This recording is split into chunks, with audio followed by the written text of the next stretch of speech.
అనుబంధం ఏర్పడుతుంది అనే ఉద్దేశంతో మాట్లాడితే దానికి కూడా వేరే రకంగా చాలా మంది నాకు ఫోన్ చేయడం జరిగింది. నేను ముందే చెప్పాను మాట్లాడేటప్పుడు, ఇది విమర్శ అనుకోవద్దు ఫిరోజ్ అని.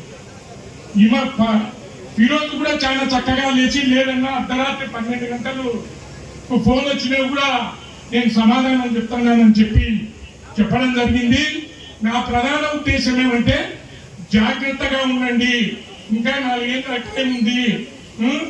ఒక్కొక్కసారి కలుస్తా ఉంటే ఇట్లా వేదిక మీద ఒకరికొకరు పరిచయాలు అవుతారనే విషయం చెప్పాను. దానికి జాగ్రత్త పడమనే సూచన ఇచ్చాను. జాగ్రత్త పడకుంటే ప్రమాదము. ఇప్పుడు ఫరూక్ అన్నకు కానీ వాళ్ళ కుటుంబానికి కానీ ఉండే బలము మైనార్టీల బలం. దాన్ని మనం ఎవరమేం చేయలేము. ఫస్ట్ ప్రిఫరెన్స్ వాళ్ళే ఉంటారు.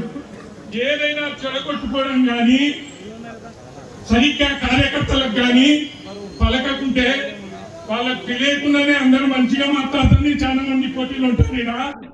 జాగ్రత్త పడకుంటే ప్రమాదము. ఇప్పుడు ఫరూక్ అన్నకు కానీ వాళ్ళ కుటుంబానికి కానీ ఉండే బలము మైనార్టీల బలం. దాన్ని మనం ఎవరమేం చేయలేము. ఫస్ట్ ప్రిఫరెన్స్ వాళ్ళే ఉంటారు. ఏదైనా చెడగొట్టుకోవడం కానీ సరిగ్గా కార్యకర్తలకు కానీ పలకకుంటే వాళ్ళకు తెలియకుండానే అందరూ మంచిగా మాట్లాడుతుంది. చాలా మంది పోటీలు ఉంటుంది. జాగ్రత్త పడకుంటే ప్రమాదము.